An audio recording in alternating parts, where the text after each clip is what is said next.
제가 봉독해 드리겠습니다. 믿는 무리가 한 마음과 한 뜻이 되어 모든 물건을 서로 통용하고 자기 재물을 조금이라도 자기 것이라 하는 이가 하나도 없더라. 사도들이 큰 권능으로 주 예수의 부활을 증언하니 무리가 큰 은혜를 받아 그 중에 가난한 사람이 없으니 있는 밭과 집 있는 자는 팔아 그 판 것의 값을 가져다가 사도들의 발 앞에 두매 그들이 각 사람의 필요를 따라 나누어 줌이라. 아멘. 우리 전후좌우 돌아보면서 같이 인사 나눴으면 좋겠습니다. 예수님 다시 찾아왔습니다. 네, 여러분과 같이 만나서 이렇게 예배하는 이 순간이 되니까 제 마음 안에도 그러한 기쁨이 충만합니다. 또 1층에서도 많은 분들 같이 예배하게 있을 줄 믿는데요. 그런가요? 네, 우리 1층 한번 또 오랜만에 한번 해보도록 하겠습니다. 우리 1층 할렐루야. 예, 좀 계단에서 한 간사님의 깊은 헌신을 느낄 수 있는 웬마디 비명과도 같은 아멘이었습니다. 매우 안타깝지만 그래도 1층도 같이 또 아멘 하고 있을 줄을 믿는데요. 함께 예배하기 너무 좋죠? 예, 저는 너무 기쁜 것 같아요. 오늘 특별히 우리 찬양 인도해주신 한정수 자매 너무 제가 큰 은혜와 감동을 받았습니다. 진짜 예수님도 아름답지만 우리 한정수 자매도 너무 아름답게 찬양해 주셔서 너무 귀하고 감사하고 또 우리 시다정 자매도 어떻게 이렇게 청산유수같이 대표 기도를 잘하는지 조만간에 권사 취임을 앞둔 분 같은 그런 어떤 직분에 대한 야망과 열정을 엿볼 수 있는 그런 모습이었습니다. 너무나도 귀하고 감사합니다. 하나님께서 여러분에게 은혜 주시고 또 조속히 우리 교회의 또 이런 공간적인 한계들을 하루속히 해결해 주셔서 우리가 이제는 또 방역 대책 잘 강구하면서 함께 대면 예배로 드릴 수 있는 날들을 속히 그런 날들을 소망해 봅니다. 이 복된 부활의 아침, 아침은 아니죠, 이제 오후가 됐네요. 한 설교로 몇 번 하다 보니까 이렇게 이런 이렇게 좀 시차 적응이 좀 안 되는 그런 모습이 또 있습니다. 여러분 모두에게 소망 넘치는 평안을 전하기를 원합니다. 예수 그리스도를 죽은 자 가운데서 살리신 하나님의 놀라운 능력이 겨울을 이겨낸 봄 같은 기쁨으로 저와 여러분 모두에게 새롭게 다가오는 이 시간 되기를 원합니다. 저는 감히 제가 믿는 이 기독교 신앙을 세상 그 어떤 종교와도 비교할 수 없는 가장 탁월하고 아름다운 신앙이라고 자랑합니다. 여러 가지 이유가 있겠지만 특별히 우리가 믿는 이 신앙이 가진 다채로운 색깔 때문입니다. 우리가 가진 이 신앙은 단편적이지 않습니다. 마치 이 보석이 그 안에 빛이 들어가면은 굉장히 다양한 색깔과 빛을 내는 것처럼 우리 기독교 신앙도 아주 다양한 모습으로 그 영롱한 빛을 발하고 있습니다. 한편으로 기독교 신앙은 매우 철학적이고 이성적입니다. 그렇다고 해서 아주 이론적인 것만은 결코 아니죠. 왜 그럽니까? 기독교 신앙은 내 이웃을 내 몸과 같이 사랑하라라고 하는 주님의 말씀 앞에 서 있기 때문입니다. 그래서 사랑의 실천을 가장 중심적으로 여기고 있는 신앙이 또한 우리가 믿고 있는 기독교 신앙이 될 수 있겠죠. 또 체험 면에서는 어떻습니까? 기도하면서 또 우리가 느끼고 경험하고 또 우리 가운데 주어지는 복이 굉장히 찬란하고 그 체험의 깊이가 굉장히 깊습니다. 그래서 아주 신비로 가득 차 있습니다. 이러한 모든 것들을 포괄적으로 보여주는 종교는 전 세계에 기독교밖에 없습니다. 저는 특별히 우리가 믿는 중대한 교리 가운데서도 이러한 기독교 신앙의 풍성함을 많이 발견하는데요.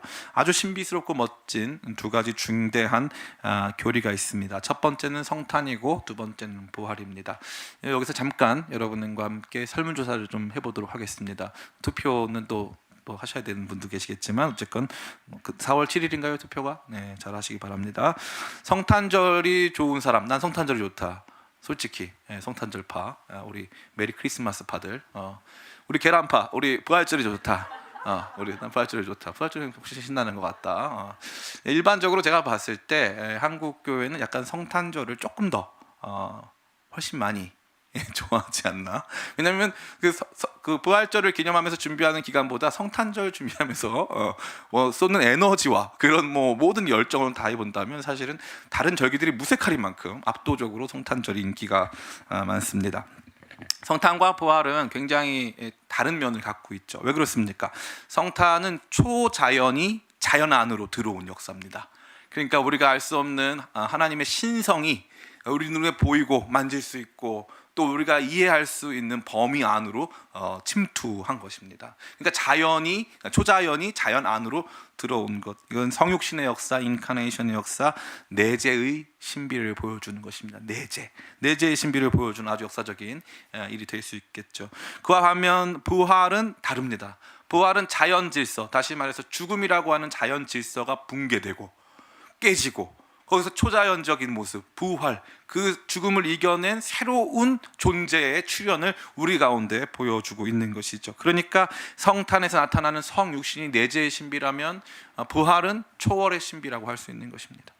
그러면은 우리에게 있어서 이 두 가지가 주는 충격이 매우 큰 것은 동일하겠지만, 한국 사람들이 똑똑해요. 한국 사람들이 굉장히 똑똑합니다. 그리고 한국 사람들이 굉장히 현실적이고 물질적인 사람들이에요. 그죠? 그러니까 우리는 어느 쪽이 좀 더 끌린다? 우리는 좀 더 내재. 예. 초자연의 역사가 자연 안으로 들어왔으니까 이제부터 대화가 가능하고, 이제부터 뭔가 납득 가능한 상황 속에 놓여지잖아요. 우리가 계산할 수 있고 이해할 수 있는. 근데 자연 질서가 초자연이 되는 순간 이게 뭔가 형이상학적이고 뭔가 여기 의미를 자꾸 찾아야 될 것만 같은 그런 생각이 든단 말이에요. 그러니까 예수님이 우리 가운데 오셨다는 것은 감동인데, 그분이 죽고 부활하셨다는 것은 약간 놀라움? 요 수준에 머무를 때가 참 많다는 거죠. 좀 감동이 별로 안 느껴지는 것 같은데, 어찌됐건 저는 그걸 많이 느꼈다는 거, 오늘 3번에 걸친 설교를 통해서 저 혼자 많이 느끼고 있다는 거 말씀드리고 싶습니다. 어찌됐건 이렇게 부활절이 되면 그래서 함께 기뻐하고 축하하고 부활절 찬양도 많이 부르지만, 뭐 원수를 다 이기고 막 부르지만, 그 부활의 메시지가 우리 가운데 크게 다가오거나 그 메시지 들은 다음에 진짜 막 삶이 바뀌고 하는 경우가 많이 없다는 거예요. 성탄절은 우리 마음을 따뜻하게 하고 막 그 메시지로 막 노래도 만들어 부르고 하잖아요. 근데 부활절 노래가 많이 없다는 것은 그만큼 우리가 특별히 한국 사람들이 이 부활에 대한 기쁨과 감격을 많이 누리지 못하고 있는 것이다 라고 생각이 듭니다. 그러나 오늘 우리가 읽게 된 이 초대교회에서는 이 부활의 메시지가 굉장히 빈번하게 또 굉장히 중심적으로 울려 퍼지고 있음이 나타납니다. 예수 그리스도의 부활은 초대교회 성도들에게 있어서 신앙의 중심이었습니다. 그리고 그들의 그러한 믿음은 오늘날 우리가 찾아볼 수 없을 만큼 아주 멋있고 이상적인 모습으로 그들의 교회 공동체와 그들의 삶과 사역을 만들고 있었다는 것입니다. 저는 오늘도 성령 안에서 우리 가운데 이 부활의 메시지가 준 엄청난 충격이 저와 여러분의 삶을 변화시키고 그 은혜가 우리의 삶을 온전케 하는 체험이 있기를 간절히 바랍니다. 그러한 시간 되는 저와 여러분 다 되시기를 예수님의 이름으로 축원합니다. 아멘. 옆 사람 같이 바라보면서 부활의 은혜를 받읍시다. 네, 감사합니다. 오늘 이 본문은 오순절 성령의 역사로 출발한 교회의 모습, 성도들의 삶이 어떠했는지를 우리 가운데 그림과도 같이 멋지게 묘사해 주는 본문입니다. 성도들의 삶은 매우 아름다웠죠. 서로 물건을 통용하고 서로의 필요를 채워주고 자기가 가지고 있는 재산을 팔아서 그것을 다 이렇게 사도들의 발 앞에 내려놓고 같이 이 모든 것들이 쓰임 받을 수 있도록 했다는 것입니다. 혹자는 이러한 모습을 이 공산주의 이상 유토피아의 모습으로, 이상적인 공산화 사회의 모습으로 제시하기도 합니다. 그러나 이것을 그렇게 해석하는 것은 절대 용인될 수가 없습니다. 왜 그럴까요? 공산주의가 추구하는 모습이 이와 같을 수 있어요. 모든 것을 공유하고요, 공동으로 소유하고 또 함께 나누자 하라고 하는 그러한 그들의 이상 사회가 이와 비슷한 모습일 수는 있지만 근본적으로 큰 차이점이 있어요. 그 무엇은 차이일까요? 바로 자유의 차이예요. 지금 이들은 강제된 제도나 억압 속에서 이렇게 하고 있는 걸까요?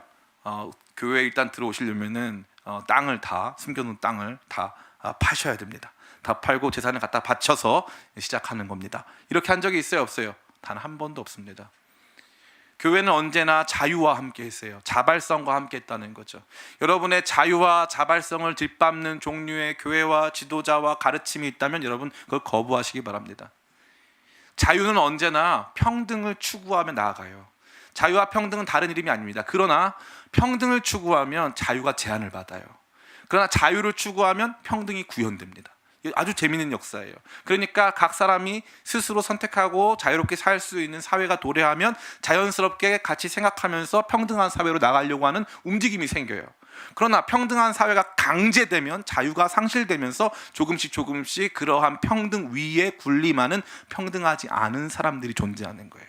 이게 지구의 역사, 우리가 살아가고 있는 인류의 역사입니다. 그러니까 자유와 평등 중에 더 중요한 가치를 꼽으라면 자유가 훨씬 중요합니다. 특별히 여기에 등장하고 있는 공산주의 이상사회, 공산주의 유토피아가 나타났지만 거기서 볼 수 없는 거룩한 자발성이 이 모든 일들을 움직이고 있었다는 것을 여러분 꼭 기억하시길 바랍니다. 이것이 지성인으로 성장하고 있는 우리 청년들 모두가 반드시 알아야 될 궁극적 차이점이 되는 것이죠. 이것 강제한 적이 없어요. 그런데 성도들이 은혜 받으니까 이런 일이 벌어진 거죠. 33절은 그 원동력을 저와 여러분 모두에게 강력하게 보여주고 있습니다. 같이 한번 읽어볼까요? 33절 읽어봅니다. 시작. 사도들이 큰 권능으로 주 예수의 부활을 증언하니 무리가 큰 은혜를 받아. 아멘. 이 모든 일이 어떻게 되어 있다고 그랬어요? 큰 권능으로 주 예수의 부활을 증언하니 무리가 큰 은혜를 받았다 이거예요. 은혜를 받았기 때문에 이런 일들을 했다 이거죠. 은혜 받은 공동체가 서로의 필요를 채우고 자기의 재산을 자기 것으로 여기지 않고 갖다 바치는 일이 벌어졌다 이거예요. 교회에서 갖다 바치라고 해서가 아니고, 예? 그렇게 하는 것이 좋은 모습이라고 막 어떻게 보면 묘사한 것도 없는데 자발적으로 그런 일들을 감행했다는 것이죠. 여기에 이 초대교회 공동체가 가지고 있는 중대한 특징을 서술하면서 이 두 가지의 공통적인 다른 두 단어에 같은 두 형용사가 갖다 붙어요. 그게 뭔지 아세요? 큰이에요. 큰. 33절에 보니까 사도들이 큰 권능으로 주 예수의 부활을 증언하니 무리가 큰 은혜를 받았다고 되어 있죠. 헬라어로 메가스라고 하는데 이 큰 권능으로 주 예수의 부활을 증언하니까 큰 은혜를 받았다라는 내용을 우리가 함께 깊이 생각해 볼 필요가 있는 것입니다. 첫 번째는 큰 능력이죠. 우리는 이 부분을 쉽게 오해합니다. 아, 목사님, 그러면은 사도들이 막 기적을 일으키고 가난한 사람들에게 막 엄청난 소망을 주고 막 이 위축된 사람들을 막 정말 자유케 하는 그런 일들을 통해서 사람들이 예수님을 믿게 됐군요라고 생각할 수가 있는데 일부는 맞지만 일부는 틀렸어요. 사도들이 사람들의 이목을 끌기 위해서 큰 권능을 행했다. 그래서 큰 권능 그 자체가 사람들에게 은혜를 주었다고 생각하면 착각 중에 착각입니다. 큰 권능이 있었던 건 사실이에요. 정말 죽을 사람 살리고 나면새부터 장애를 가진 사람들 고쳐내는 일이 있었어요. 그러나 그 일 때문에 은혜를 받은 것은 아니다 이거예요. 그러면은 이 33절 전체에 동사가 딱 하나 있어요. 동사. 본동사가 딱 하나 있어요. 그게 뭐냐면은 증언을 하다예요. 증언을 하다. 그들이 큰 능력을 통해서 엄청난 기적을 만들어낸 것은 사실인데 그 큰 능력은 예수 그리스도의 부활을 증거하는 도구였다 이 뜻이에요. 이걸 제일 잘 보여주는 게 사도행전 3장에 보면은 나면서부터 안진뱅이 된 사람이 날마다 할 수 있는 일이 없으니까 성전 앞 미문에 앉아서 구걸을 합니다. 그게 그가 할 수 있는 전부예요. 그런데 이 베드로와 요한이 기도하러 올라갈 때 그때 이제 그 사람이 돈을 좀 얻을까 해가지고 그 사람들을 바라보죠. 베드로와 요한을. 그때 어떻게 합니까? 은과 금 내게 없지만 내게 있는 것으로 내게 주노니 그 나사렛 예수 그리스도의 이름으로 일어나 걸으라 이렇게 했단 말이에요. 그랬더니 일어나 걸었어요. 너무 놀랍죠. 그래서 사람들이 막 베드로 정말 이 엄청난 사람이다, 기적의 사람이다 막 선포했단 말이에요. 근데 베드로한테 뭐라고 말합니까? 어찌하여 이 모든 일이 나의 경건, 우리의 경건이나 우리의 능력으로 생각하느냐? 아니다 이거예요. 그러면 어떤 일이 이것을 만들었습니까? 물어봤더니 바로 당신들이 죽였지만 하나님께서 3일 만에 살리사 지금 하나님 보좌 우편에 계신 그 예수님이 이 사람을 낫게 했다 이거예요. 그러니까 사도들의 기적 행함은 언제나 무엇의 도구였느냐? 복음 선포의 도구였어요. 복음 선포는 그리스도의 십자가와 부활 이거예요. 십자가와 부활 이게 여기에 이거를 강조하고 이 능력을 보여주는 도구로서 큰 능력이 나타났다 이 말입니다. 저 영등포구 도림동에 가면은 성땡교회라고 하는 교회가 있어요. 오늘 이 설교 3번 듣는 사람도 있을 텐데 성땡교회라고 하는 교회가 있는데 그 교회가 뭘로 유명하냐면 귀신론으로 유명해요. 귀신론으로 유명한 교회여서 우리 인생의 문제를 뭐 제가 남친이 없어요 그러면은 이제 모쏠 귀신이 붙어가지고 그래서 안 되는 거다. 그리고 뭐 내가 뭐 감기에 들었으면 감기 귀신이 들었다. 내가 머리가 아프면 두통 귀신이 들었다. 이거예요. 그래서 모든 우리 인생의 문제는 이제 어둠의 권세와의 엄청난 영적 전쟁인데 특별히 너한테는 그런 귀신이 있는 거다. 이렇게 해가지고 이제 가르치죠. 그래서 목사님은 그 귀신을 쫓아낼 수 있는 권능이 있어요. 그래서 이 목사님 김기땡 목사님인데 이 목사님이 그 귀신론 사역을 엄청 오래 했어요. 성도가 많을까 적을까? 엄청 많아요. 장난 아니에요. 엄청 많습니다. 그 교회가 도림동에도 있고 또 이제 강북구에도 있고 김포에도 있고 강남에도 있고 분당에도 있고 수도권에 다 있어요. 그 목사님이 이제 그 교회가 이제 목사님 은퇴하고 나서 아들을 또 늘 그런 교회들이 하듯이 아들이 이제 또 목사가 됐죠. 그 교회는 교단도 없어요. 근데 그 교회가 이렇게 저거 되니까 나중에 무슨 문제 생겨요? 절대 권력은 절대 부패한다. 그래서 목사님이 사례비 원래 안 받는 걸로, 본인이 평생 안 받았대요, 사례비를. 그래서 이제 PD수첩에서, PD수첩 무섭잖아요, 조사를 해보니까 목사님이 사례비는 안 받은 게 맞아요. 그런데 사례비 대신에 목회활동비를 한 달에 5,400만 원씩 받았다는 거예요. 저도 그렇게 받고 싶어요. 새로운 비전이 생겼어요. 나는 맨날 복음만 가르쳤더니 그런 게 없더라고. 한번 해봐야 되겠다라는 생각이 생겼어요. 큰 권능 행했어요. 사람들 살아났단 말이에요. 그런데 누구를 주목시킨 거예요? 자기한테 주목시킨 거예요. 그래가지고 그 교회에서 그렇게 하니까 이제 이 목사님이, 이거는 사실 법적에서도 아주 똑똑한 양반이에요. 법적으로도 그게 문제가 없는데, 자기가 그렇게 한 거는 성도들이 준 거 아니냐, 당신들이 나한테 준 거다 해가지고 지금까지 받았던 모든 돈 봉투를 다 쌓아놨더라고요. 그래서 그거를 땅바닥에다가 이렇게 딱 펼치면서 산을 만드는 거예요. 그 산을 만들어서 보여주면서 이거 보라고, 이게 다 성도님들 저 사랑해서 주신 거 아니냐, 이렇게 해가지고 나 그 받은 거 아무 문제 없다 넘어가시더라고요. 이런 일이 비단 그 교회만 있을까요? 아니에요. 이런 일들이 상당히 많아요. 목사님이 설교 잘하면, 목사님이 병 잘 고치면, 목사님이 뭔가 인생의 문제를 해결해 줄 것 같은 좋은 멘토라면 많은 사람들이 목사님을 주목한다 이거예요. 큰 권능의 귀결점이 그 해당 목사가 될 때가 너무나 많다는 거예요. 사도들이 그런 유혹이 있었을까 없었을까? 있었겠죠. 저도 그게 있는데요. 왜 없겠어요? 사람들은 다 있어요. 절대 반지에 대한 유혹이 다 있단 말이에요. 내가 다 휘두르고 싶은, 내가 집중받고 싶은 그 욕망이 다 있단 말이에요. 그런데 이상하게도 이 사도들한테는 그게 없어요. 왜 없는 줄 아세요? 사도들의 여정 속에 그들이 받은 가장 큰 충격이 있어요. 그게 뭐냐면은 그들은 원래 제대로 된 제자들은 아니었어요. 예수님 십자가에 달리시기 전날 밤에 사도들한테 이제 같이 마지막 만찬을 하시면서 나와 함께 떡을 먹고 있는 사람이 나를 팔 거야, 이렇게 말씀하셨어요. 그럼 보통 주님 혹시 저인가요? 제가 그럴 사람입니다, 우리가 연상할 수 있잖아요. 제 마음 안에 늘 그런 의심이 있었어요, 뭐 이렇게 할 수 있잖아요. 근데 얘네들 하는 말이 뭐예요? 다 얘네들이래. 이분들 하시는 말씀이 뭐예요? 나는 아니지요, 나는 아니지요. 예수님 뭐라고 말씀하십니까? 너희가 다 나를 버리리라. 그러고 나서 어떻게 됐어요? 우리가 같이 이 고난주간 심야기도 하신 분들 알겠지만 제자들이 예수님 다 버리고 도망가죠. 예수님 말씀 잘 이해했습니까? 아니에요. 예수님이 생명의 떡에 대해서 말씀하셨을 때 제자들은 이해 못했어요. 전혀 이해가 안 됐어요. 하나님 나라가 도래했다고 얘기했지만 제자들이 이해한 하나님의 나라는 완전히 다른 모습이었어요. 전혀 예수님의 관점과도 다르고, 예수님 말도 이해 못하고, 예수님 사역도 이해 못하고, 어떻게 살아야 하는지도 모르고 전혀 다른 방향으로 신앙생활을 하고 있었어요. 근데 그들이 바뀐 지점이 있어요. 그게 어디냐? 부활이에요. 부활. 그 포인트가 부활의 사건이에요. 그 말은 뭐냐? 부활은 굉장히 다른 차원의 의미를 지닌다 이거예요. 그게 뭐냐? 첫 번째, 확증이에요. 확증. 그 확증이 뭐냐면 이거예요. 그동안 예수님이 하신 말씀이 다 맞았다 이거예요. 내가 이제 예루살렘에 올라가는데 거기 올라가서 장로들과 서기관들과 대제사장들에 의해서 십자가를 지게 되고 거기에서 죽고 나서 3일 후에 살아나리라, 예수님 말씀하셨잖아요. 근데 그게 자기 눈앞에 벌어진 거예요. 그러니까 그 예수님은, 그 예수님이 하신 모든 말씀은 맞는 거예요.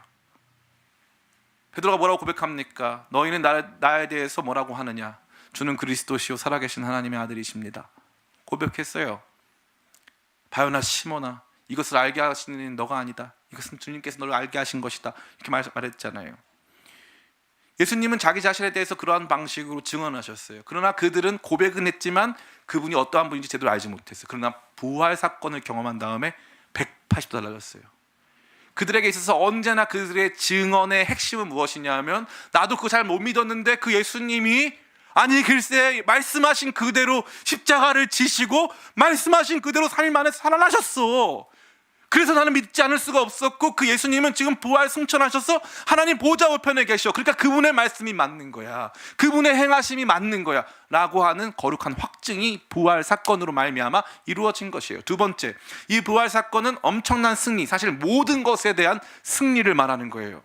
인생 모든 것에 대한 승리. 죽음은 인생의 최종적인 결론입니다. 제가 최근에 페이스북 통해서 옛날 사진, 제가 이제 나이가 먹어가면서 조금씩 그런 라떼충으로 돌변하고 있어요.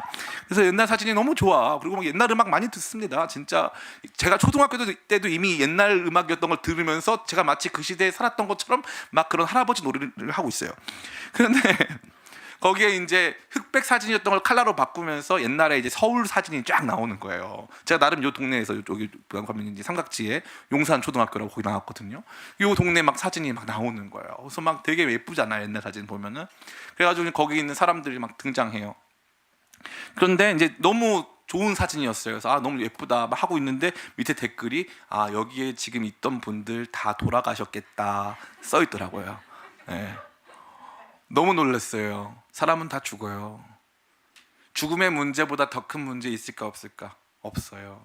없어요. 죽음의 문제가 제일 큰 문제예요. 이재철 목사님이라고 하는 100주년 기념교회에 이제 은퇴하시는 목사님이 계세요.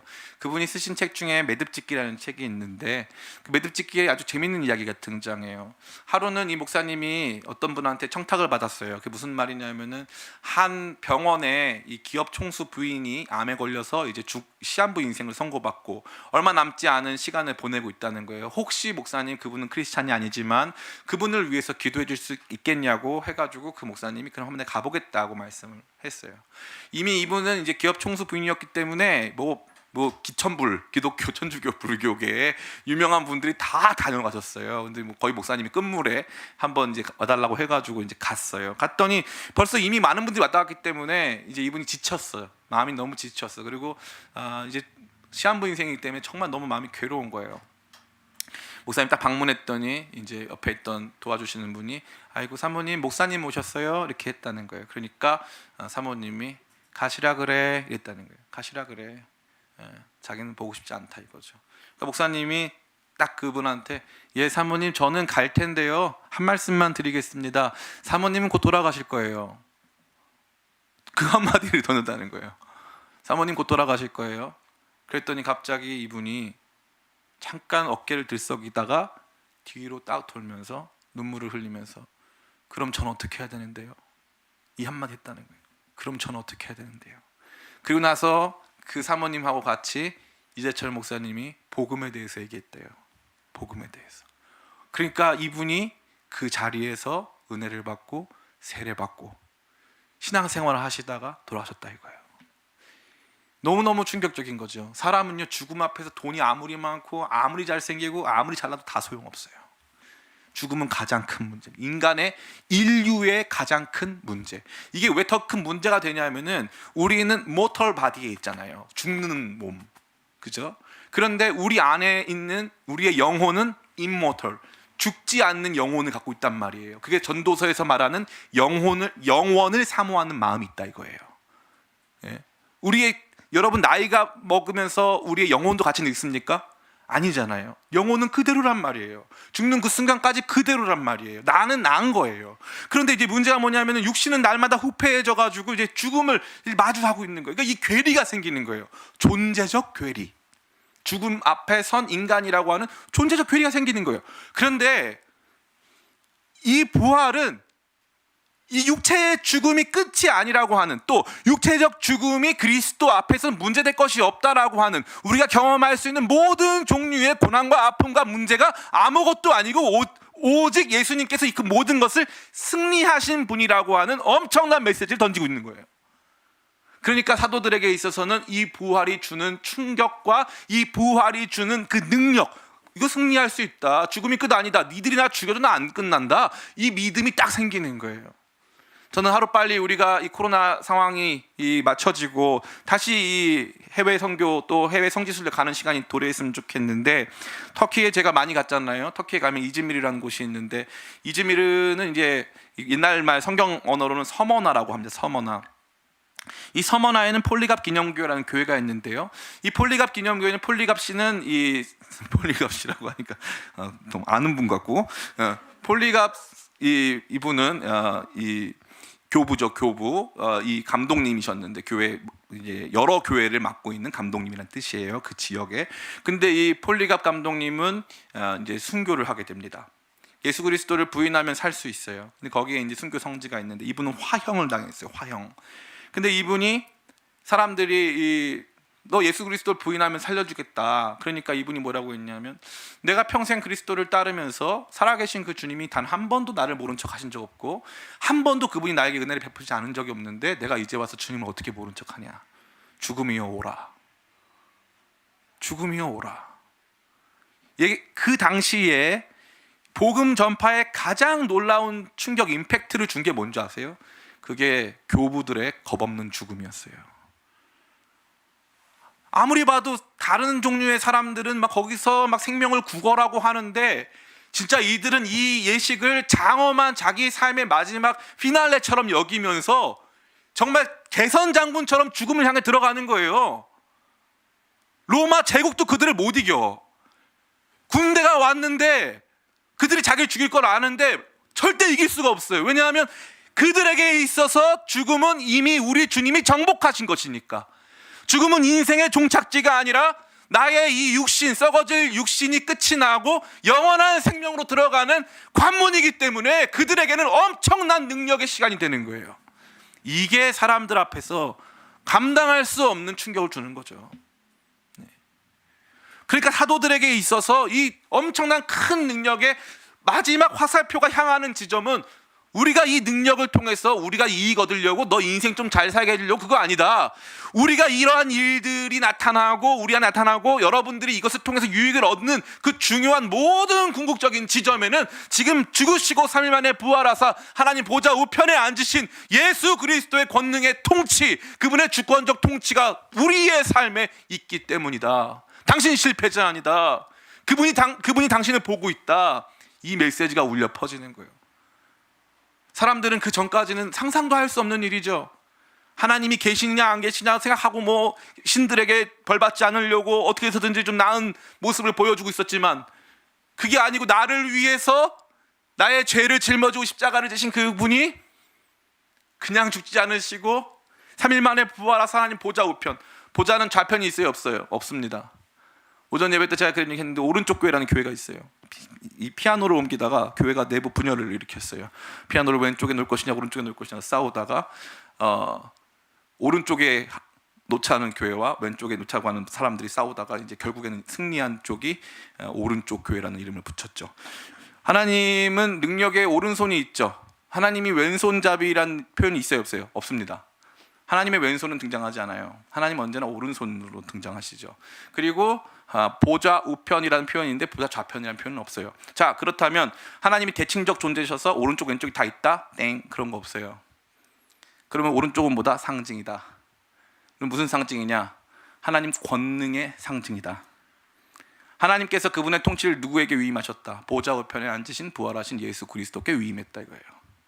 그러니까 세상은 누가 다스린다? 부활하신 예수님이 다스리신다. 그분이 주인이시다. 그분이 왕이시다. 이거예요. 예? 이거를 이들이 알기 때문에 그분이 지금 그 보좌 우편에 앉으신 예수 그리스도께서 저와 여러분의 삶을 다스리고 통치하고 계십니다. 그분의 능력이 당신을 살리십니다. 그분의 능력이 당신과 함께합니다. 죽음을 깨트리신 그분의 능력이 당신의 삶, 당신의 절망, 당신의 고통을 바꿀 수 있습니다라고 하는 엄청난 부활의 메시지가 울려 퍼지는 거예요. 그게 큰 권능과 더불어서 병자들이 낫고 문제가 해결되어지는 큰 권능과 더불어서 이루어지는 거죠.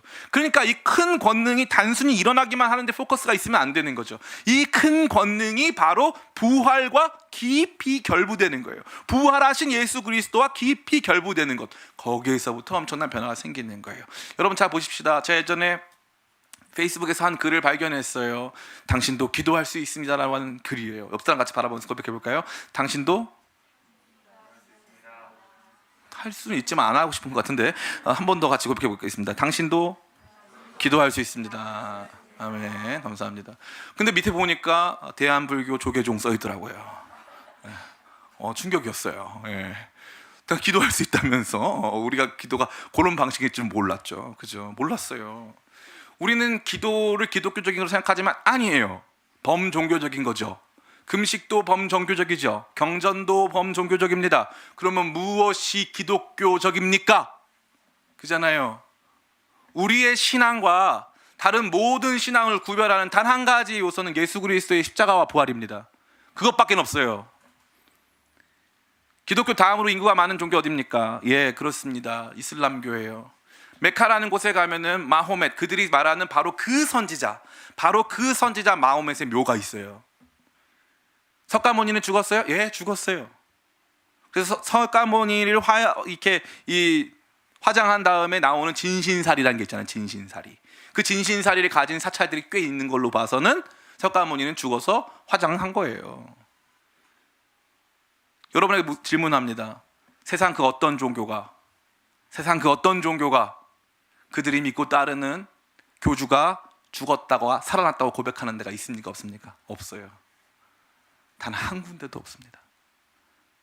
십자가와 부활이 그만큼 충격적인 내용이에요. 그러니까 이게 초대교회에서 끊임없이 우리의 신앙의 확증, 내가 천국 가는 거 어떻게 가는 건가요? 나의 이 죽음이 끝이 아니라고 하는 확증, 십자가와 부활. 내가 이 문제를 이겨내고 내 삶이 가치 있게 나올 수 있는 유일한 비결, 십자가와 부활. 그거예요.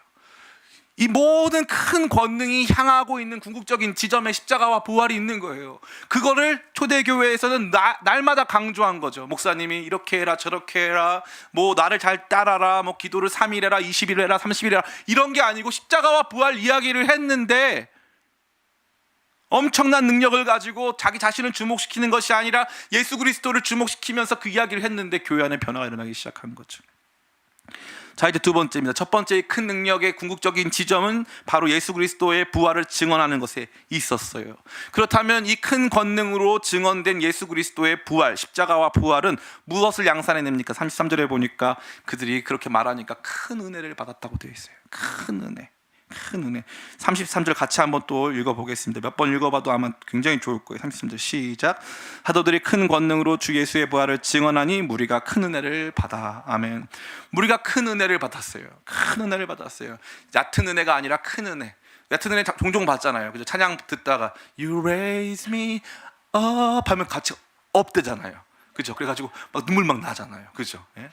그리고 막 찬양 듣다가도 그러고 누가 막 감동적인 간증하면 새롭게 하소서 나오고 그러면 맞아 저게 내 말과 똑같아 막 하면서 막 은혜 받잖아요. 그리고 나서 아침에 일어나서 동생이랑 싸우고 저주하고 동생 막 저주. 너가 그래서 안 되는 거야 막 이렇게 저주하고 막.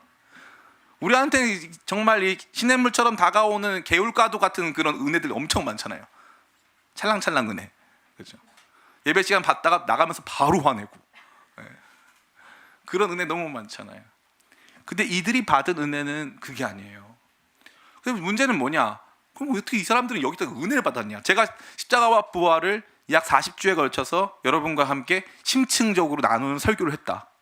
여러분이 은혜를 받을까 시험에 들까? 그렇죠. 대부분 다 시험 들고 우리 목사님 우리 삶을 몰라.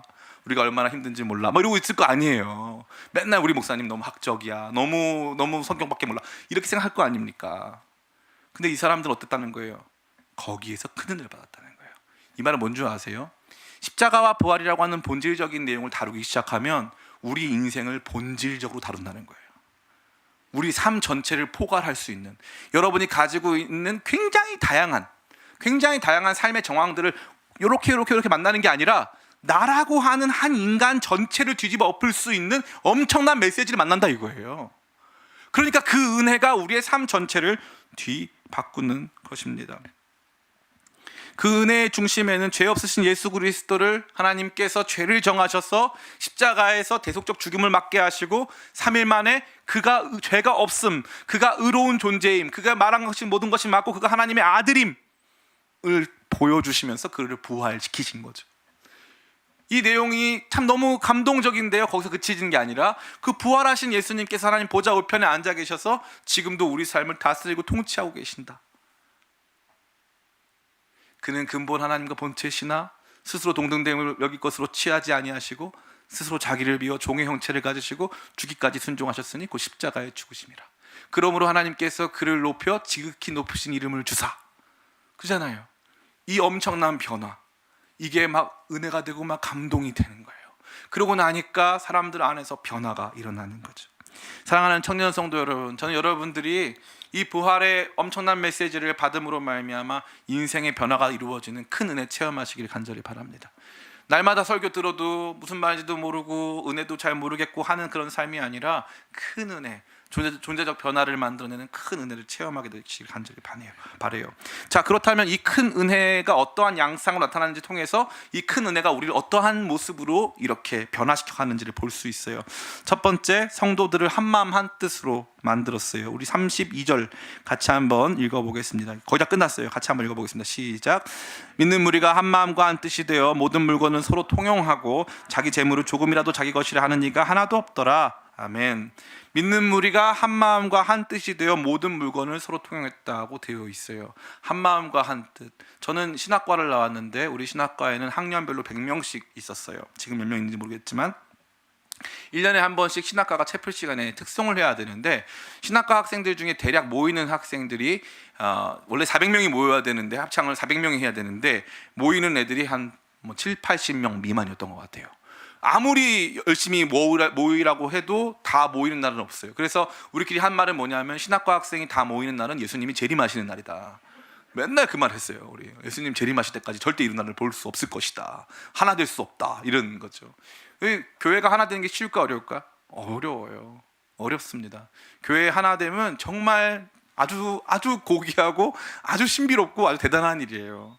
그런데 재밌게도 그리스도의 몸 된 교회가 머리 대신 그리스도를 제대로 따랐더니 하나 되기 시작하는 거예요. 모든 분열이 멈추기 시작하는 것이죠. 참 신기한 일이 벌어지는 것입니다. 제가 개인적으로 참 좋은 기억을 생각하는데, 성남에 위치한 선한목자교회 유기성 목사님을 개인적으로 만난 시간이 있었어요. 대략 저랑 한 17명 정도 되는 신학생들이 같이 만나서 목사님과 이제 목회적인 이야기를 나눈 적이 있거든요. 근데 그 교회는요, 우리는 우리 교회는 없지만 당회가 보통 장로교회는 있거든요. 장로님들하고 목사님하고 같이 만나서 하는 의결기구 같은 거예요. 그런데 거기는 이제 감리교니까 기획위원회라는 게 있어요. 거기 비슷한데, 그러면은 이제 그 교회도 서로 쟁점 사항이 놓여지면은 목소리를 높이면서 싸운다는 거예요. 그러면은 그 교회에는 가운데 이제 벨을 하나 놓는데요, 이렇게. 그래가지고 이제 언성이 너무 높아지면 누군가 이 벨을 땡땡땡 치는 거예요. 그러면은 법칙이 1분 동안 침묵하는 이제 룰을 만들었어요. 그러면 사람들이 막 언성이 높아지고 막 하고 있다가 누가 땡땡땡 쳐가지고 소리가 탁 닫아다 들었어요. 그럼 목사님이 언제나 하시는 말씀이 뭐냐? 예수님이라면 어떻게 하셨을까요? 이거 물어본다는 거예요. 이 사안을 예수님이라면 어떻게 했을까요? 그러니까 내 논리, 우리 이해관계 이거 말고 예수님이라면 어떻게 했을까요? 라고 하는 질문을 딱 던진다는 거예요. 그 교회의 머리는 누구란 뜻이에요? 예수님이란 뜻이에요. 돌아가신 예수님 말고요, 죽으시고 부활해서 지금도 하나님 보좌 우편에서 모든 것을 보고 계시는 살아계신 예수님이 그 교회의 주인이라는 거예요. 그걸 믿는 거예요. 바보 같잖아요. 교회는 사람들이 하는 것 같잖아요. 근데 아니에요. 그걸 믿는 거예요. 그러니까 하나가 될 수 있어요. 이게 여러분들 나이를 먹으면 알겠지만, 형제들이 부모님 살아계실 때는 다 친하고 잘 지내요. 그런데 부모님 돌아가시고 나면은 다 뿔뿔이 흩어지고 형제들끼리 많이 싸웁니다. 왜 그런 줄 아세요? 우리 부모라고 하는 머리가 존재하는 거예요. 그러니까 몸이 연합할 수 있는 거죠. 여기도 마찬가지예요. 부활하신 예수님에 대해서, 그분이 지금 돌아가시고 우리가 그분의 정신을 이어받고 어떻게 해서든지 우리가 같이 논의해가지고 그분의 정신과 가장 근접한 일들을 만들어내자, 이런 차원으로 가면 반드시 깨집니다. 그러나 그들이 체험하고 믿고 고백하고 듣는 말이 뭐냐? 지금 예수님은 하나님 보좌 우편에 살아계셔서 우리의 기도 들으신다. 그 예수님 살아계신다. 그 예수님의 살아계심 안에서 그리스도의 몸으로 살아가니까 그분의 권위, 다시 말해 살아계신 부활하신 예수님의 권위가 흐르고 있는 거예요. 흐르고 있는 거예요.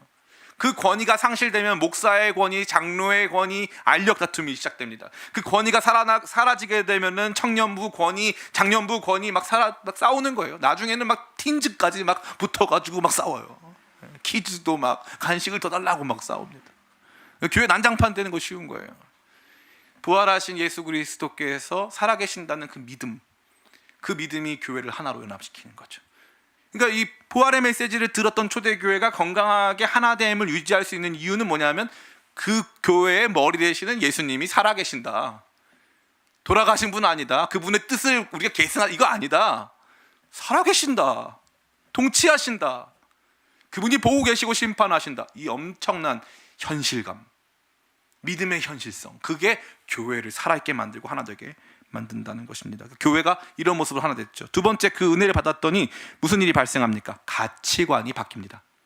가치관. 여러분 돈 좋아하세요? 싫어하세요?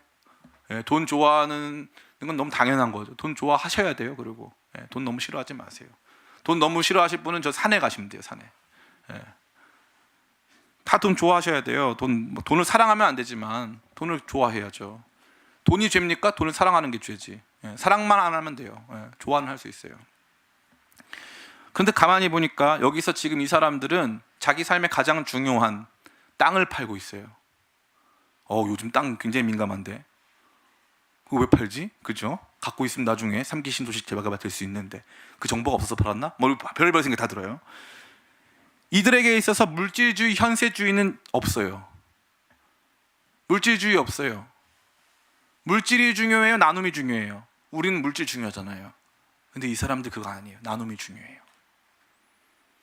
이 사람들에게 있어서 이 땅보다 더 중요한 새로운 새하늘과 새 땅이 있어요. 그러니까 이들은 그러한 모든 것들을 극복할 만한 가치관의 엄청난 변혁을 경험하는 거예요. 여러분 아시는 바와 같이 이번에 이 문제가 됐던 그 엘땡 그 공기업 있잖아요. 거기에 있는 분들이 투자를 할 때 미래의 개발 정보를 미리 알고 투자한 거 아닙니까? 100억 중에 60억 이상을 대출 받아가지고 했다는 거 아니에요? 미래가 보이니까 현세 가치를 투자하잖아요. 그죠? 미래를 아니까 현세 가치를 투자한단 말이에요. 부활하신 예수님은 우리의 미래예요. 이 땅에서 우리의 육신은 날마다 후패하고 썩고 언젠가 죽을 것이지만 우리의 미래는 주님과 같은 모습으로 변하여 영원히 살리라. 그러니까 이 땅의 것보다 나는 미래의 가치가 더 좋다 이거예요. 부활의 메시지를 들으니까 그 변화가 일어난다는 거예요. 이 땅에만 천착해가지고 내가 지금 돈이 있네 없네 나 아무것도 안 될 거네, 나는 흙수저네, 나는 흙도 안 돼가지고 나는 시멘트 수저네, 다 필요 없어요. 이 땅에서 주어진 삶의 시간들이 지나면 우리가 이 땅에서 받은 그 달란트 가지고 최선을 다한 것 가지고 주님께서 잘하였다고 칭찬해 주실 거예요. 주님 우리의 최선을 받으시는 분이세요. 그러니까 이 땅의 문제가 중요한 문제가 아니든 가치관의 변화가 일어나는, 전면적인 변화가 일어나는 거예요. 저는 사실 우리 최근에 이 돈과 관련된 문제를 청년들과 나누는 것에 굉장히 민감하고 조심스럽게 생각합니다. 왜냐하면은 여러분들이 벼락 부자가 돼도 모자랄 판에 다 함께 벼락 거지가 되었거든요. 이거는 뭐야? 눈 떠봤더니 아파트 값이 막 오르면서 옛날에는 내가 5년 10년 일하면 할 수 있는 아파트가 이제는 10년은 뭡니까? 20년 30년을 일해도 쉽지가 않잖아요. 그러니까 갑자기 이 물건의 가치가 올라가니까 내 가치가 떨어져 버렸네요. 그죠? 그래서 나는 가난한 존재가 됐어요. 어떻게든지 만회해보기 위해서 주식도 해야 되고 코인도 한번 타봐야 되고 부동산도 해야 되고 바빠요 여러분. 그죠? 바쁩니다. 여러분은 탓하거나 여러분한테 그것을 제약을 드리고자 하는 마음이 조금도 없어요. 열심히 하세요. 그런데 세상이 여러분을 흔들어서 그게 전부라고 말한다면 이게 전부는 아니야 라고 말할 수 있는 믿음 가지시길 축복합니다. 열심히 그렇게 하다가 이게 전부 같아 보이는 순간이 되면 무릎 꿇고 기도하세요. 주님 저 이거 전부 아닌데 저 왜 이러죠? 기도하세요. 그럼 다시 일어나는 거예요. 그게 전부 아니에요. 중요한 일부죠. 그러나 전부는 아니에요. 더 중요한 게 있어요. 아멘. 더 중요한 게 있어요. 근데 부활 신앙은 우리로 하여금 더 중요한 것을 보게 하는 거예요. 더 가치 있는 꿈을 꾸게 하는 거죠. 전 여러분들이 그러한 삶을 살게 되기를 간절히 축복합니다. 세 번째가 있어요. 뭐냐면은 주체성이 바뀌어요. 가치관과 더불어서 주체성. 다시 말해 누가 주인이냐, 로드십이 바뀐다는 거예요. 로드십. 여기 보니까 이 땅은 원래 이들의 것이었어요. 그죠? 근데 갖다 바쳤네요. 너무 멋있습니다, 목사님.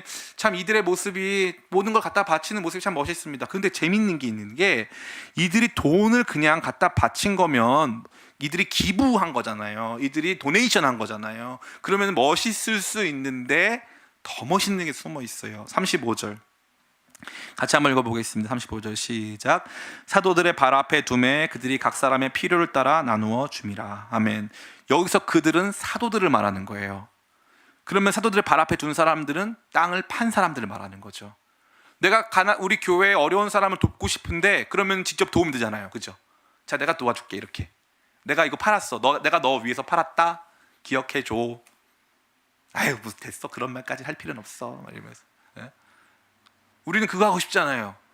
오른손이 하는 일을 왼손은 모르지만 왼발 정도는 알아야 되잖아.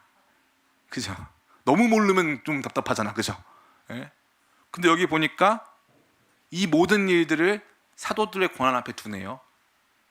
이 선행마저도 내 거다 아니다? 아니라는 거예요.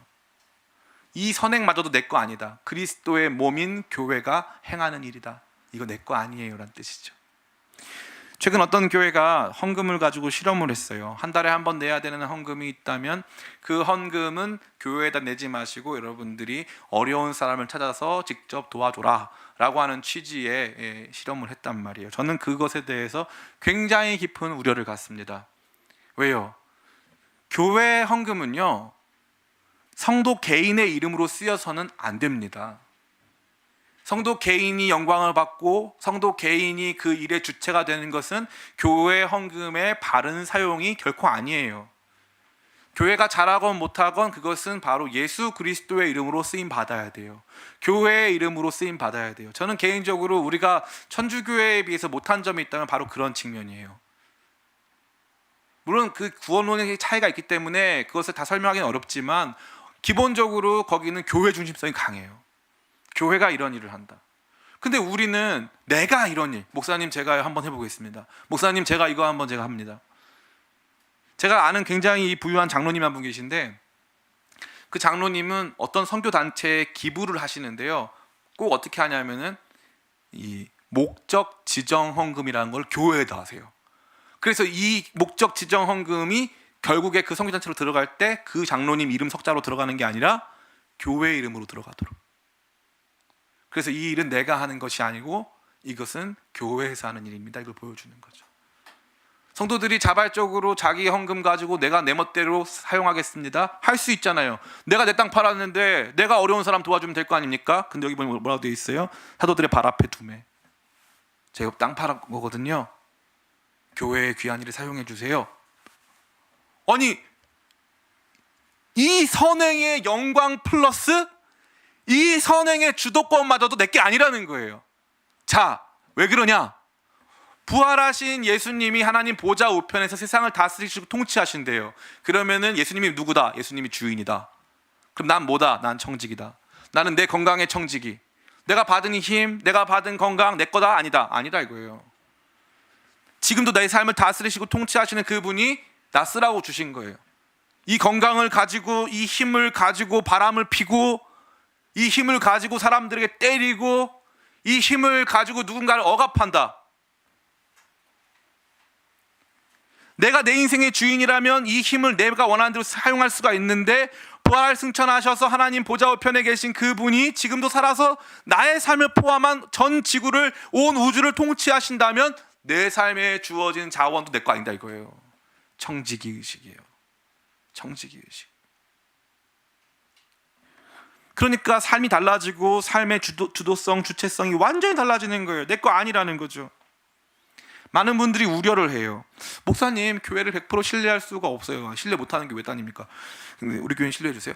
근데 막 오해를 하는 거예요. 아, 목사님 그래도 교회가 신뢰가 안 되니까 제가 좀 잘해볼게요.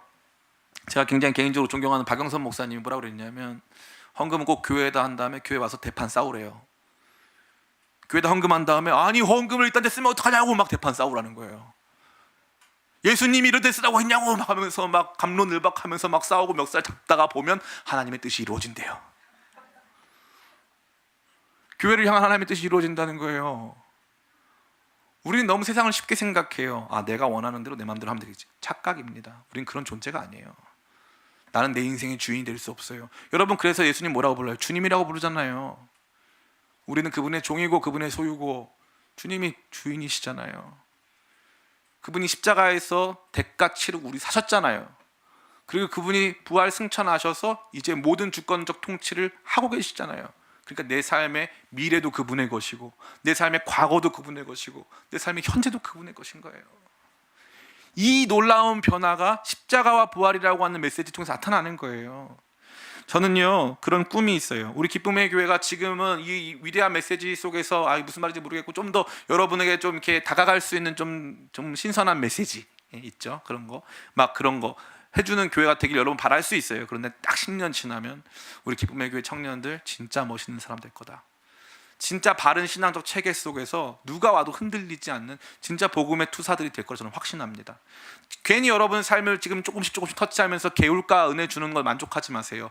부활, 십자가와 부활 메시지가 울려 퍼지면 울려 퍼질수록 큰 은혜를 받아 존재적인 해석, 나의 삶 전체에 대한 존재적인 해답을 얻는 그러한 청년들이 되기 때문에 나는 사나 죽으나 가난하나 부하나 유명하나 무명하나 상관없이 나는 주님의 것이다. 그 자부심이 탁 들어오는 거예요. 목사님은 그러십니까? 나 안 그래. 솔직히 하루에 몇 번씩 넘어져. 우리 집사람 나 인정 안 해주거든. 그러면 막 넘어지고 울고 우리 집사람도 인정을 안 해주니까 막 이러고 있어요. 그죠? 창원 형제? 제가 보니까 여기 또 많이 휘어잡히고 있어요. 예수님이 주인 돼야 되는데 여기 지다정이 주인도 있더라고. 막 쥐락펴락 하더라고. 보니까 밥을 하루에 3끼를 먹네, 뭐 몇 끼를 먹네 막 하면서 막 괴롭게 하더라고. 보니까 우리 다 그런 존재예요. 그런데 말씀을 들어보면 가만히 보니까 내가 5분 뒤에 내 인생 장담 못하고요, 내가 지나온 삶에 대해서 실수가 얼마나 많았습니까? 얼마나 연약했어요? 영영부를 나의 찬송 예수 인도하셨네, 그거밖에 없는 거예요. 우리가 그러고 나니까 맞다, 내게 아니었구나 발견하는 거예요. 예전에 제가 우리 여기 고등부도 같이 있던 친구 있지만, 예전에 공부 못하는 이 머리 누구 겁니까? 애들이 막 주님의 것입니다. 못생긴 이 얼굴 내 건 줄 알았잖아요. 그동안 내가 책임지고 살아야 되는, 얼마나 힘들었어 이거 책임지느라고. 그잖아요. 이 얼굴 누구의 것이에요? 주님의 것. 자유해졌죠. 전 굉장히 자유해졌던데요. 내 인생이 난 주님의 것. 이 얼굴 봤더니 주님께서 제게 맡겨주신 얼굴이에요. 좀 잘못 맡겨주신 것 같긴 한데, 어저께 제가 결혼식 주례하는데 주례 끝나고 사진 찍는데 애들이 막 저를 비웃어요. 왜 목사님 사진 못 찍는다고 막 엄청 막 그래서 저도 안 웃으려고 참다가 나중에 웃음이 터져 버렸어요. 막 엄청 사진 못 찍는다고. 이것도 주님이 주신 거야 임마. 아이고. 네. 주님이 주신 거예요. 그러니까 그 다음부터 새록새록 또 자부심으로 이겨내는 거예요. 이게요, 내가 청직이구나. 청직이 좋은 거예요. 기쁜 거예요. 다 책임 안 져도 돼요. 최선만 다하면 돼. 최선만. 1등 안 해도 돼. 다 이길 필요 없어. 주님이 다 하세요. 죽으시고 부활하신 그 주님이 우리 여러분의 주인이신 줄을 믿습니다. 이것을 고백하게 되는 귀한 은혜가 바로 부활의 메시지를 자주 듣고 그 메시지 안에서 삶을 해석하기 시작할 때 나타나는 줄 믿습니다. 이제 마지막으로 여러분 모두에게 진짜 이것이 큰 도움이 될 만한, 마치 이 어려운 책의 사파와도 같은 작은 예화의 이야기를 드리기 원합니다. 릴랜드 스탠포드라는 사람이 있었어요. 그는 철도 왕으로 불리면서 큰 거부였고요. 캘리포니아 출신 상원 의원을 역임한 아주 명망 있는 사람이었습니다. 그런데 그에게는 아들이 한 명 있었어요. 그 아들을 너무나도 사랑했어요. 외동아들이었는데 너무나도 사랑한 나머지 아들의 이름을 릴랜드 스탠포드라고 지어줬어요. 릴랜드 스탠포드 주니어죠. 너무 사랑하니까 내 이름을 그대로 준 거예요. 넌 내 아들이다 이거죠. 넌 나다 이 뜻이에요. 근데 그 아들이 머리도 너무 좋고 잘생겼는데 착하고 효자였는데 이 아들이 15살 되던 해에 죽었어요. 극도의 슬픔에 잠긴 아버지는 장례식에서 할 말을 잃었어요. 말이 나오질 않았어요. 오신 분들한테 보통 이제 얘기를 해야 되는데 말이 안 나오는 거예요. 너무 슬프고 너무 황당하고 너무 견딜 수가 없으니까 말을 못 하겠는 거예요. 밤에 이제 슬픔에 잠도 안 오는데 간신히 잠에 들었는데 꿈을 꾼 거예요. 꿈에 아들이 나왔어요. 아들이 뭐라고 하냐면, 아버지 저는 부활하신 예수님 옆에 있어요. 그러니까 제 걱정하지 마시고 저와 같은 청년들을 위해서 일해주세요 라는 꿈을 꾼 거예요. 이 꿈이 너무나 생생해가지고요, 부인하고 같이 얘기를 나눈 거예요. 이 집이 너무 부자였어요. 부인하고 같이 나누면서 여보 그러면 우리 남은 일평생을 이 지역에 있는 청년들을 우리 아들처럼 키우는 일에 헌신합시다 해가지고 그 당시에 1891년에 지금부터 120년 전에 $2,000만 들여서 대학을 만들어요. 그 대학이 스탠포드 대학교예요. 스탠포드 대학교. 그래서 당시 상상할 수 없는 자기 전 재산을 다 갖다 바쳤어요. 그 학교 만드는데. 왜냐하면 자기에게는 부활의 소망이 있잖아요. 여러분, 부자들이 돈 좋아요, 싫어요? 돈을 좋아해야 부자가 되죠. 2천만 달러가 지금으로 치면 2억 달러 될걸요, 아마. 예, 넘을 수도 있어요. 그 사람에겐 돈이 굉장히 중요했단 말이에요. 그런데 이 부활 신앙을 체험하고 나니까, 아니 어차피 이 땅이 전부가 아니고 나는 죽어서 우리 아들이 있는 부활하신 예수님 옆으로 갈 건데 내가 이 땅에 거기 뭐가 중요하냐고 다 갖다 바치. 이 가능합니다. 여러분 상상이 잘 안 되죠? 여러분에게 있는 것 팔아 갖다 바치라고 상상이 잘 안 되죠? 가능해요. 가능합니다. 은혜 받으면 가능한 거예요. 달라지니까. 이거 막 쥐어짜서요? 공산주의처럼 안 하면 안 된다라고 하는 어떤 강압이 들어가서 아니에요. 기쁨으로 2천만 불 갖다 바치는데 기쁨이에요. 기쁨. 너무 기뻐. 너무 영광스러워. 지금 그 학교는 잘 아시는 대로 미국 서부 지역을 대표하고 전 세계 최고 사립학교 중 하나죠. 이제 말씀을 마칩니다. 오늘 우리는 사망권세 이기시고 부활하신 예수님을 기념하는 부활주의를 맞이하고 있습니다. 우리 신앙의 중심에는 바로 이 부활하신 예수님이 있어야 합니다. 이것이 우리의 신앙과 다른 모든 종교를 구분하는 바로 그 중심이기 때문에 그렇습니다. 우리가 삶 속에서 경험하는 모든 기적과 변화는 바로 부활하신 예수님의 주권적인 통치로부터 비롯되는 것입니다. 단순히 동네 잡신이 해준 일이 아니에요. 쫄지 마세요. 쫄지 마세요. 다른 종교에도 그런 기적이 있습니다. 점쟁이들도 미래를 봐요. 그 정도가 아니에요. 우리가 사는 삶은 그 정도가 아니에요. 쫄지 마세요. 우리 주님께서 일으키시는 변화는 더 크고 놀랍고 근원적인 변화입니다. 모세가 애굽에 가가지고 10가지 재앙을 일으키는데 한 2가지까지는 따라합니다. 그 다음부터 못 따라해요. 진짜 엄청난 변화를 못 따라해요. 누구도 여러분을 위해 대신 죽어주진 않습니다. 이 십자가 외로는, 십자가는 그 누구도 따라할 수가 없는 거예요. 이 가장 위대한 은혜를 주님께서 십자가와 부활의 메시지를 통해서 저와 여러분 가운데 주신 것입니다. 그러기에 교회는 이 부활의 메시지를 중심으로 주의 말씀을 선포해야 하는 것입니다. 그렇게 할 때 능력 가운데 선포된 부활의 메시지는 우리에게 큰 은혜를 끼치고 우리의 가치관을 바꾸고 우리 교회 공동체를 바꾸고 우리의 주체성, 우리의 로드십을 바꿔 가는 것입니다. 저는 여러분들 안에 이러한 놀라운 큰 은혜, 큰 권능에 의해서 선포된 부활의 메시지로 말미암아 큰 은혜 누리기를 저와 여러분 다 되기를, 그러한 변화를 체험하는 저와 여러분 다 되시기를 예수님의 이름으로 축원합니다. 아멘. 잠깐 같이 기도할까요?